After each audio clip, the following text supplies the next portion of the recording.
Écoutez-moi, si vous bougez dans le timing de Dieu, il y aura toujours une onction de Dieu qui va le rendre faisable et même relativement facile. Mais si vous attendez le moment où vous pensez que vous êtes prêt, alors vous allez avoir à essayer de le faire par vous-même, sans l'aide de Dieu ni son onction.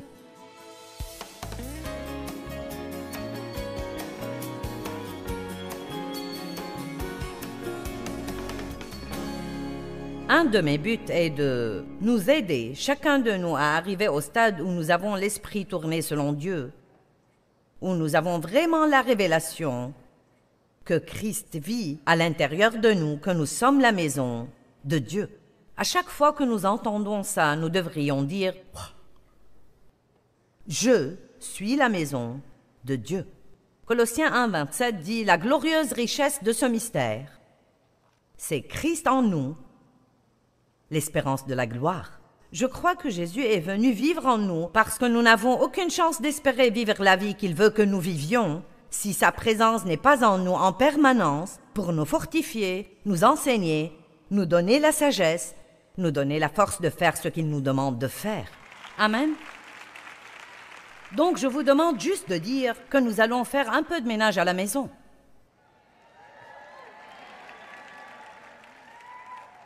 Et nous allons parler de votre cœur. La maison de votre cœur où Jésus habite. D'abord, il y a beaucoup de pièces dans une maison. La première pièce à laquelle nous voudrions penser et s'assurer qu'elle est propre est la salle d'études ou la bibliothèque qui sont vos pensées. À quelle sorte de choses pensez-vous?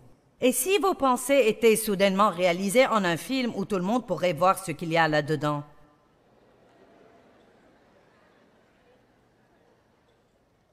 Certains ne voudraient même pas que je voie les choses auxquelles vous avez pensé depuis que vous êtes ici.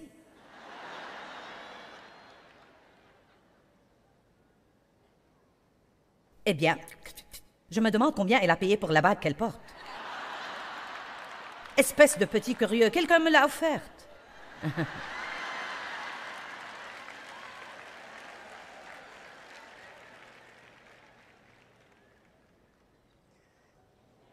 Eh bien...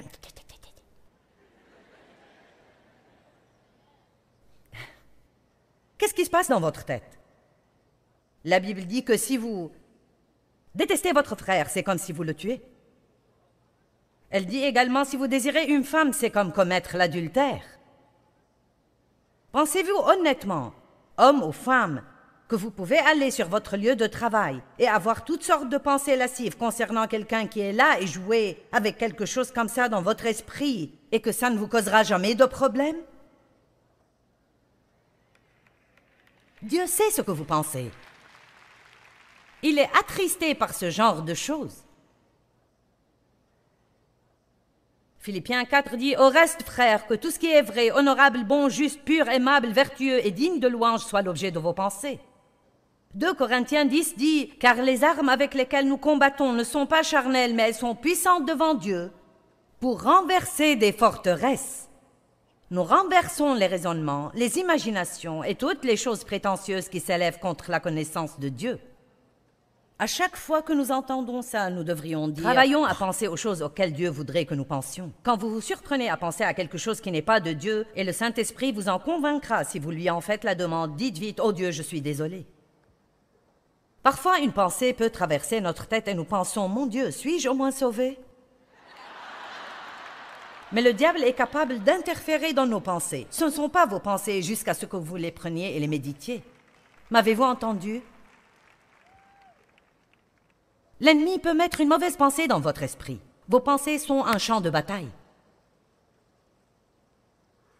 Mais elles ne deviennent pas vos pensées tant que vous ne les méditez pas et ne les tournez encore et encore en vous. Et plus vous pensez à quelque chose, plus il fait partie de vous. Qu'en est-il de la salle à manger de la maison? Où sont votre appétit et tous vos désirs? Pouvons-nous changer cette salle pour Dieu? Dieu, je sais qu'il peut y avoir beaucoup de choses que je désire, mais je veux juste être clair aujourd'hui sur le fait que je ne veux que ce que tu veux. Donc si je veux quelque chose que tu ne veux pas, ne me le donne pas. Nous parlions ce matin, moi et l'une des filles avec qui je voyage, et elle a dit ils étaient un peu plus calmes à Atlanta que dans le dernier endroit où nous étions. J'ai dit, c'est à cause de ce que j'enseigne.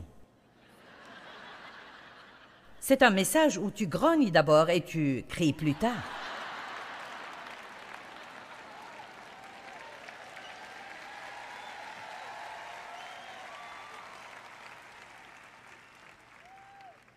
Ça m'est égal que vous soyez enthousiaste pourvu que vous soyez aidé. Je vais me tenir devant Dieu un jour et j'aurai à rendre compte des dons qu'il m'a donnés. J'ai la responsabilité devant Dieu de dire ce que je crois qu'il a mis dans ma bouche. Et je veux nous voir être vrais. Je veux que Dieu ait des enfants dont il soit fier et en qui il peut avoir confiance. Amen. Et je veux que vous soyez l'un d'eux. Et je veux être l'un d'eux. Psaume 37, 4 dit « Réjouis-toi dans le Seigneur et il te donnera ce que ton cœur demande et désire en secret. Mettez Dieu en premier et si votre désir est juste, Dieu va l'accomplir au bon moment et de la bonne manière. » Nous n'avons pas à nous frustrer ou nous stresser en essayant d'obtenir quelque chose que nous voulons. La véritable pensée de ne pas obtenir ce que vous voulez donne à votre chair de l'urticaire. Dieu est plus intelligent que nous. Jacques 4, 1 et 2. Il arrive que nos désirs, qui sont les choses que nous voulons, soient la cause principale des problèmes dans notre vie. D'où viennent les luttes? D'où viennent les conflits? Les disputes, d'où viennent les batailles et les querelles parmi vous, sinon de vos désirs et de vos passions charnelles qui font la guerre continuelle dans vos membres. Je veux, je veux, je veux, je veux, je veux, je veux, je veux, je veux, plus, plus, plus, plus, plus, je veux plus, je veux plus, je veux, je veux, je veux, plus, plus, plus, plus, je veux, je veux, je veux plus.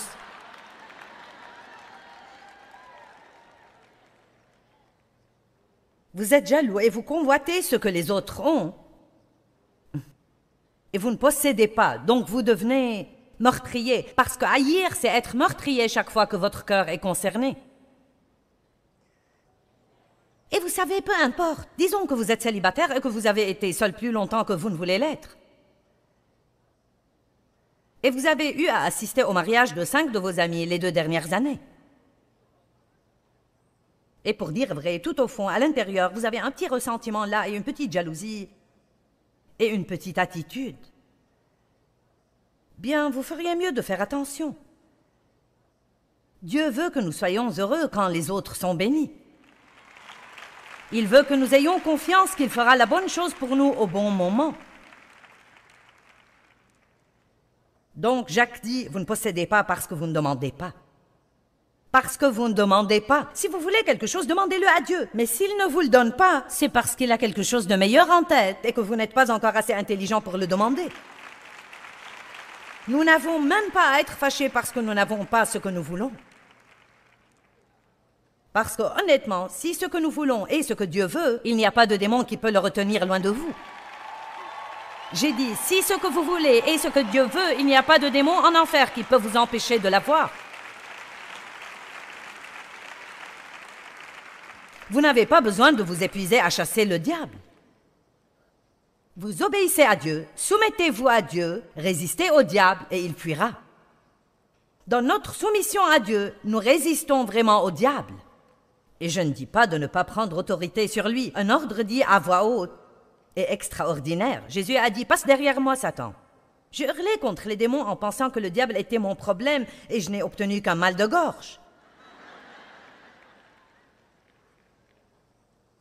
J'ai perdu beaucoup d'années à vivre comme une chrétienne malheureuse et frustrée, à essayer de faire fonctionner tous ces principes de foi, tous ces principes de prospérité et ces principes de succès et ces principes de combat spirituel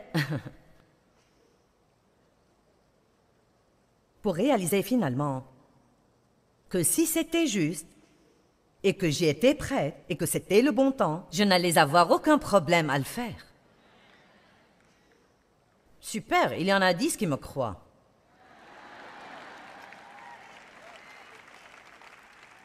Je suis tellement encouragée que vous receviez beaucoup. Qu'en est-il du salon ou la salle de la famille dans votre vie? là où nous rencontrons les gens et avons des amis. Qui sont vos amis?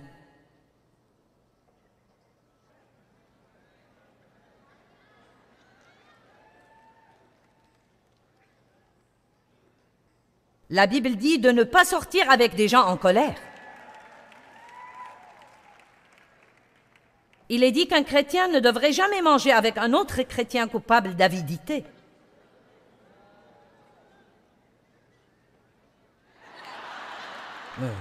Vous pensez, eh bien alors, je ne vais pas avoir d'amis. Et c'est triste, mais ça s'approche pas mal de la vérité. C'est pourquoi nous avons besoin de grandir. De quoi parlez-vous à la table avec les amis? Et quand vous vous asseyez dans le salon de votre vie avec des amis? Est-ce une conversation que Dieu peut enregistrer dans son livre de souvenirs et qui le fait sourire? Ou est-ce que ça attriste le Saint-Esprit?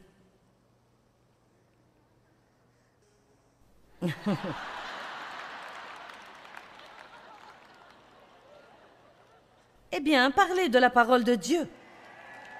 Parlez des grandes choses que Dieu a faites pour vous.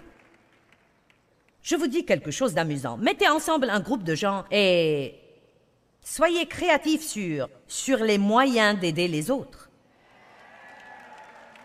Commencez un club de donneurs discrets. Soyez un espion pour Dieu, et quand vous identifiez un besoin, si vous n'avez pas ce qu'il faut pour le combler, réunissez votre club et dites « Cette personne au travail n'a pas même un matelas pour dormir. Pourquoi ne pas nous cotiser et lui acheter un matelas ?» Je vais vous dire, vous allez être tellement heureux, vous n'allez pas le supporter. Arrêtez de prier Dieu de faire pour les gens des choses que vous pourriez faire, mais juste vous ne voulez pas dépenser d'argent.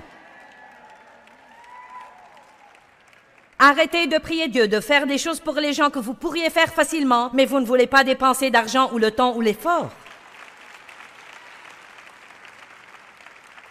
Oh Dieu, je te prie d'encourager Sœur Brown. Eh bien, décroche le téléphone.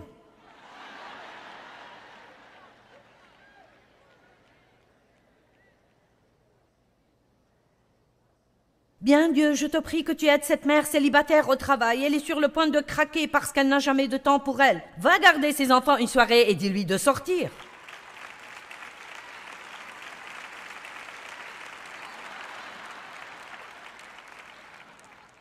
Ou alors, garde tes feuilles et ne porte pas de fruits.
Et puis, lorsqu'il s'agit d'amis et des gens que nous fréquentons, essayez de ne pas avoir un besoin si intense des gens.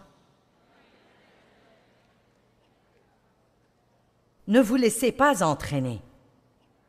Aimez tout le monde. Aidez les gens, mais ne vous laissez pas entraîner dans leurs problèmes, dans leur vie, et vous voulez tout savoir à leur sujet, vous mêlant de toutes leurs affaires. Il n'est pas nécessaire de vous mêler des affaires de quelqu'un d'autre. Vous avez assez à faire avec les vôtres. Et moi aussi. Moi aussi. Pendant que nous en sommes là, allons dans la cuisine pour 1 minute. Et si vous soumettiez votre manger à Dieu?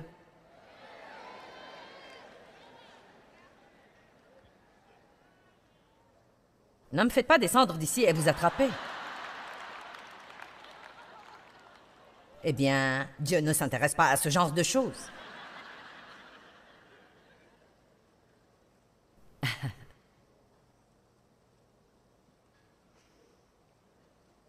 Et si vous laissiez Dieu entrer dans la salle de bain, comme ça vous remettriez du papier toilette quand il n'y en a plus.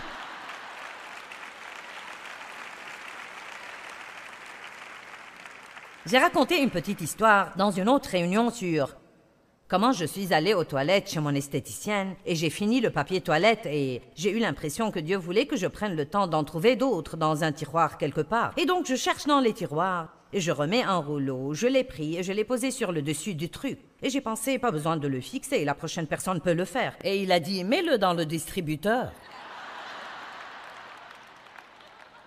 Vous devez penser que je suis lunatique, mais ça m'est égal.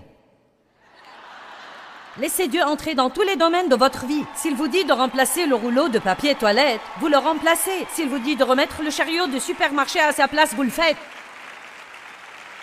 Si nous ne sommes pas prêts à obéir à Dieu pour de petites choses, nous n'allons pas lui obéir pour de grandes choses. Vous allez acheter une paire de chaussures et vous découvrez qu'ils vous en ont donné 2 paires au lieu d'une. Ne rentrez pas à la maison en disant « Loué soit le Seigneur, il m'a béni ».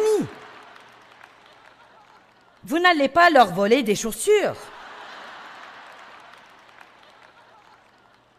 Je ne vais pas perdre mon temps et mon essence à aller leur rapporter. Ils n'auraient pas dû me les donner de toute façon. Montez dans la voiture, dépensez votre argent et faites tout ce que vous devez faire pour être une personne intègre.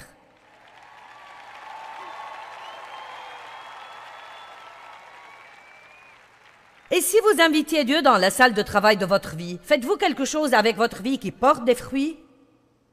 Ou prenez-vous seulement de la place? Quelle sorte d'héritage allez-vous laisser?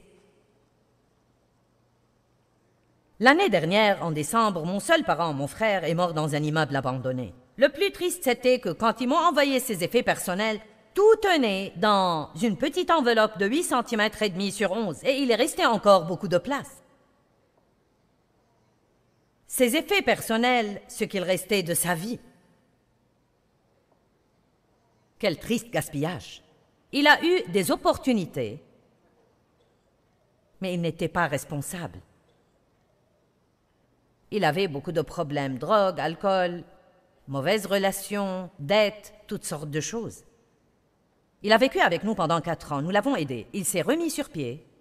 Il était en forme, il avait de jolis vêtements, conduisait une jolie voiture, il travaillait pour le ministère. Mais dès qu'il est sorti seul à nouveau, vous savez quoi? Personne ne peut vous aider si vous ne vous aidez pas vous-même.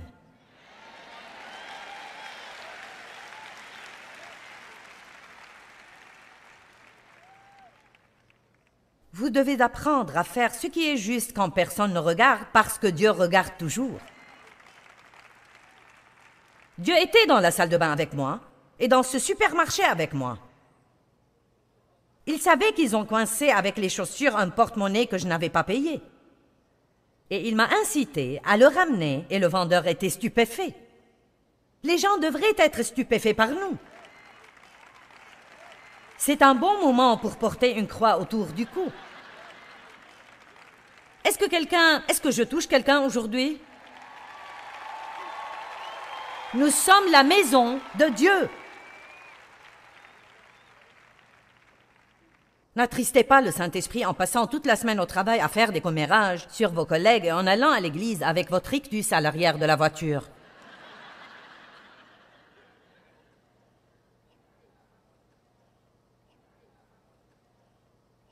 Et votre salle de divertissement?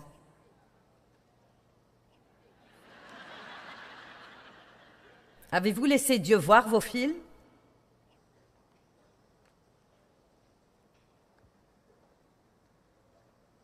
Vos divertissements? Le choix de vos amis? Il n'y a rien de mal à avoir du bon temps et à danser, je ne pense pas. Je suis sûre que quelqu'un va m'écrire une lettre, mais vous savez, je veux dire, mais il pourrait y avoir quelque chose de mauvais si vous dansez d'une manière lascive et horrible. Il n'y a rien de mal à un bon film, mais vous allez devoir en arrêter certains.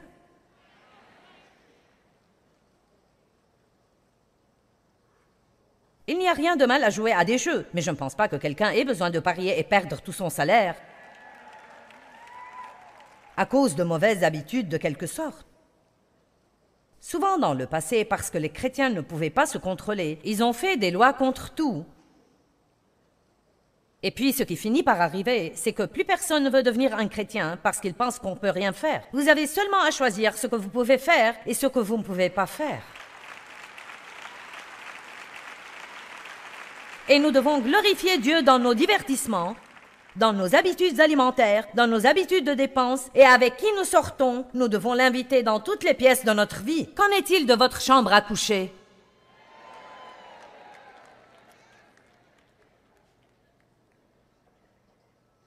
Oh, Joyce.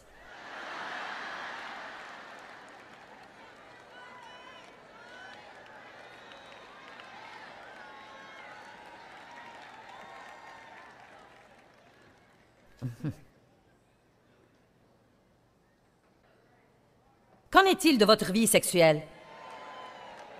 Vous savez, le sexe n'est pas mauvais. Il a été décrété et ordonné par Dieu, mais il ne doit pas être corrompu. Il n'est pas permis à l'extérieur du mariage.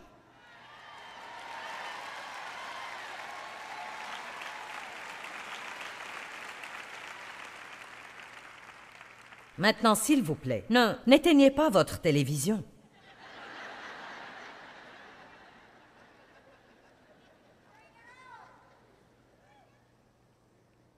C'est très à la mode aujourd'hui pour les gens de vivre ensemble et d'essayer quelques années avant de même penser à se marier. Mais puis-je vous dire quelque chose? Et je vous aime, mais ce n'est pas à la mode chez Dieu. Et ce n'est pas bon pour vous. Si le Saint-Esprit est attristé, nous le sommes. Amen.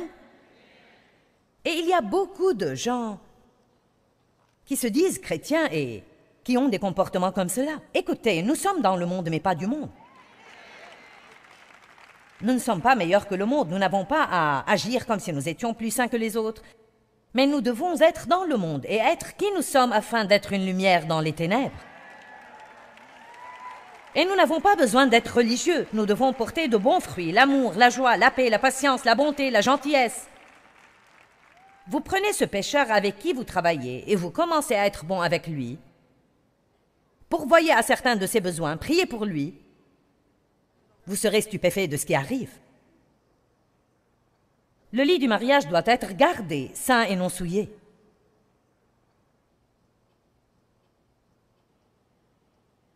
La pornographie n'aurait pas mis Jésus à l'aise.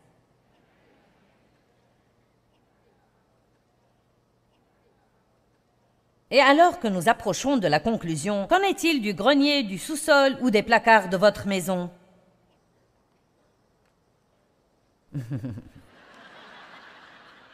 Nous devrions passer dans le garage.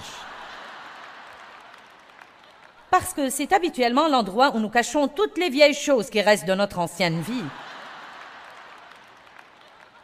Des choses que nous gardons même si nous ne pensons pas vraiment qu'elles vont encore servir, mais nous voulons les garder juste au cas où.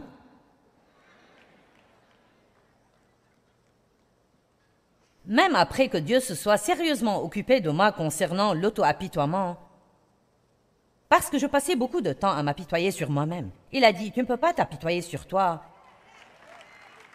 et être puissante. Je ne peux pas être puissante ici et pleurer chez moi parce que Dave regarde un match de football.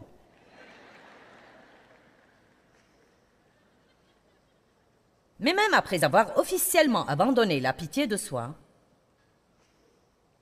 je l'ai mis quelque part au fond d'un placard de ma vie. Juste au cas où j'aurais voulu avoir encore une partie d'apitoiement.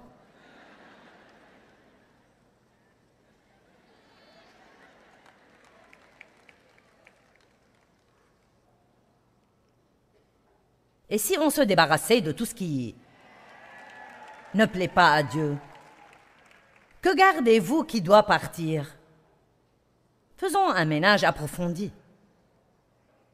Laissez-moi dire ceci, avant que quiconque entreprenne un immense remue-ménage. Vous ne pouvez rien faire de tout ça sans Dieu. Donc avant tout, vous devez rentrer chez vous et dire « Dieu, me voici, un sacrifice vivant. Je te donne ma vie, je m'offre à toi complètement. Prends toutes mes facultés, tout ce que je suis, chaque pièce de ma vie, je t'ouvre la porte en grand Dieu et je peux vous dire que beaucoup d'entre vous n'ont pas idée de ce que vous dites ou ce que ça implique. Ça va être très douloureux, je peux vous le dire. » Bon, je ne prends pas part à ça. Alors allez-y et soyez malheureux, c'est l'autre option. Je n'avais pas idée de ce que j'étais en train de dire à Dieu quand j'ai commencé à faire des prières comme celle-là. Et oh là là, je vous dis, Dieu a commencé à mettre ses doigts sur des choses dans ma vie qui faisaient « Oh non Dieu, pas ça, pas ça, pas ça! Oh Dieu, tout sauf ça, tout sauf ça! Oh Dieu, ne me fais pas faire ça! » Il est temps de nettoyer la maison, messieurs, dames. Vous avez un invité divin qui vit et demeure en vous en permanence. Vous êtes la maison de Dieu. 1 Corinthiens chapitre 6 verset 19 dit que nous sommes le temple de Dieu, ce qui veut dire que nous sommes le foyer ou la maison de Dieu. Il vit en nous et nous devons décider d'être constamment conscients de lui, tout le temps.